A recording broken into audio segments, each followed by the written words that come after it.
नमस्कार दोस्तों, रोचक टेल्स पर आप सभी का स्वागत है। हिंदू धर्म में अनंत चतुर्दशी का विशेष महत्व माना जाता है। सनातन परंपरा के अनुसार भगवान विष्णु की कृपा दिलाने वाली अनंत चतुर्दशी का व्रत अत्यंत महत्वपूर्ण बताया गया है, क्योंकि इस पावन तिथि पर भगवान विष्णु के अनंत रूप की विशेष रूप से पूजा आराधना की जाती है। इस दिन भगवान विष्णु के अनेकों स्वरूप की पूजा की जाती है। भगवान विष्णु का दूसरा नाम अनंत देव भी है। अनंत चतुर्दशी के दिन लोग व्रत भी रखते हैं। भगवान विष्णु की पूजा के बाद अनंत सूत्र बांधा जाता है। यह सूत्र रेशम या फिर सूत का होता है। इस सूत्र में 14 गांठें होती हैं। स्त्रियां दाएं हाथ और पुरुष बाएं हाथ में अनंत सूत्र धारण करते हैं। माना जाता है कि अनंत सूत्र पहनने से सभी दुख और परेशानियां दूर हो जाती है। इस व्रत को करने से व्यक्ति को अनेकों गुना ज़्यादा शुभ फलों की प्राप्ति होती है। मान्यता है कि 14 वर्ष तक लगातार अनंत चतुर्दशी का व्रत रखने से विष्णु लोक की प्राप्ति होती है। घर परिवार में सुख शांति मिलती है। यह व्रत अनंत फल देने वाला माना गया है। यह व्रत ग्रहों की अशुभता को दूर करता है। इस दिन को अनंत चौदस के नाम से भी जाना जाता है। अनंत चतुर्दशी के दिन ही भगवान श्री गणेश का विसर्जन भी किया जाता है। तो दोस्तों, आइए जानते हैं कि क्यों मनाते हैं अनंत चतुर्दशी, क्या है इसकी व्रत कथा और क्या है गणपति के 10 दिन के उत्सव मनाने के बाद अनंत चतुर्दशी के दिन विसर्जन के पीछे की मान्यता। तो पूरी जानकारी के लिए वीडियो के अंत तक बने रहिए और हाँ, वीडियो अच्छी लगे तो लाइक और चैनल को सब्सक्राइब जरूर कर दीजिएगा। अनंत चतुर्दशी मनाए जाने का जिक्र महाभारत में मिलता है। मान्यता के अनुसार पांडव जब जुए में अपना सारा राजपाट हार गए थे, तब उनको 12 साल वनवास और 1 साल का अज्ञातवास मिला था। अपनी प्रतिज्ञा को पूरी करने के लिए इस दौरान पांडवों ने वन में निवास किया था। उस समय युधिष्ठिर ने भगवान श्री कृष्ण से अपना राजपाट वापस पाने और दुख दूर करने का तरीका पूछा। तब श्री कृष्ण ने उन्हें बताया कि जुआ खेलने की वजह से माता लक्ष्मी तुमसे रुष्ट हो गई है। अगर तुम अपना राजपाट वापस पाना चाहते हो तो तुम अनंत चतुर्दशी पर व्रत रखो और भगवान विष्णु की आराधना करो तो तुम्हें वह सब कुछ मिल जाएगा। इसके बाद श्री कृष्ण ने युधिष्ठिर को व्रत का महत्व बताते हुए एक कथा भी सुनाई। प्राचीन काल में एक तपस्वी ब्राह्मण थे। उनका नाम सुमंत और पत्नी का नाम दीक्षा था। इन दोनों की सुशीला नाम की एक धर्मपरायण पुत्री थी। सुशीला के युवावस्था में आते आते उसकी मां दीक्षा की मृत्यु हो गई। इसके कुछ समय बाद सुशीला के पिता सुमंत ने कर्कसा नाम की एक स्त्री से दूसरा विवाह कर लिया। इसके कुछ दिनों बाद सुशीला का विवाह भी एक ब्राह्मण ऋषि से कर दिया गया। सुशीला की विदाई के समय उनकी सौतेली माँ कर्कसा ने कुछ ईंट और पत्थर बांधकर दामाद कौंडिन्य को दे दिए, जिससे कौंडिन्य को कर्कसा का यह व्यवहार बहुत बुरा लगा।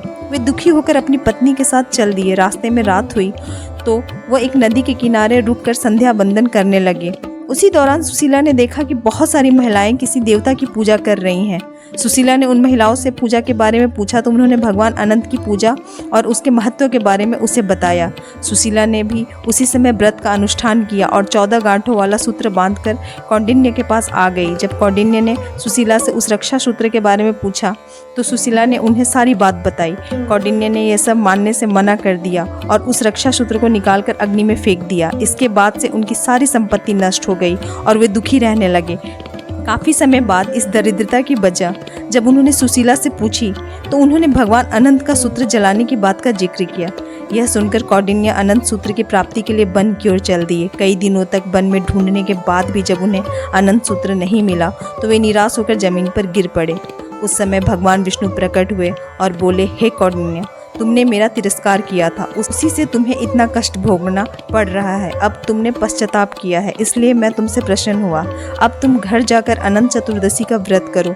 14 वर्षों तक व्रत करने पर तुम्हारा दुख दूर हो जाएगा और तुम धन धान्य से पूर्ण हो जाओगे। कौंडिन्य ने वैसा ही किया और उनको सभी परेशानियों से मुक्ति मिल गई। इसलिए अनंत चतुर्दशी का दिन खास होता है। और दूसरी पौराणिक मान्यता ये है कि भाद्रपद माह के शुक्ल पक्ष की चतुर्थी तिथि के दिन घर घर में गाजे बाजे के साथ गणपति बप्पा की स्थापना होती है और गणेश चतुर्थी के दिन से शुरू होकर 10 दिन तक बड़ी ही धूमधाम से गणेश उत्सव मनाया जाता है। और अनंत चतुर्दशी के दिन भगवान गणेश की मूर्ति का विसर्जन किया जाता है। लेकिन क्या आप जानते हैं कि 10 दिनों तक यह उत्सव क्यों चलता है और क्यों अनंत चतुर्दशी के दिन ही गणेश चतुर्थी का समापन होता है तथा गणेश जी का विसर्जन किया जाता है? इसके पीछे भी एक पौराणिक कथा है।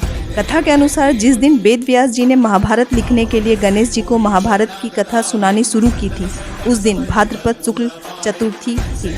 कथा सुनाते समय वेद व्यास जी ने आंखें बंद कर ली थी और गणेश जी को लगातार 10 दिनों तक वह कथा सुनाते रहे थे। गणेश जी का काम कथा लिखना था और वो लगातार 10 दिनों तक बिना रुके लिखते रहे। 10वें दिन जब वेद व्यास जी ने आंखें खोली तो उन्होंने देखा कि एक जगह बैठकर लगातार लिखते लिखते गणेश जी के शरीर का तापमान काफ़ी ज़्यादा बढ़ गया था। ऐसे में वेद व्यास जी ने गणेश जी को ठंडक प्रदान करने के लिए ठंडे जल में डुबकी लगवाई। डुबकी लगाने के बाद वह उन्हें अलकनंदा और सरस्वती नदी के संगम पर ले गए।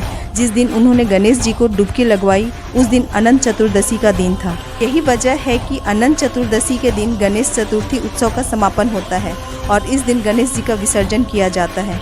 भक्त धूमधाम से नाचते गाते हुए गणपति बप्पा को 10 दिन के बाद विदा कर देते हैं। इस दौरान माहौल गणपति बप्पा मोरिया की ध्वनि से गूंज उठता है और फिर गाजे बाजे के साथ बप्पा की विदाई होती है।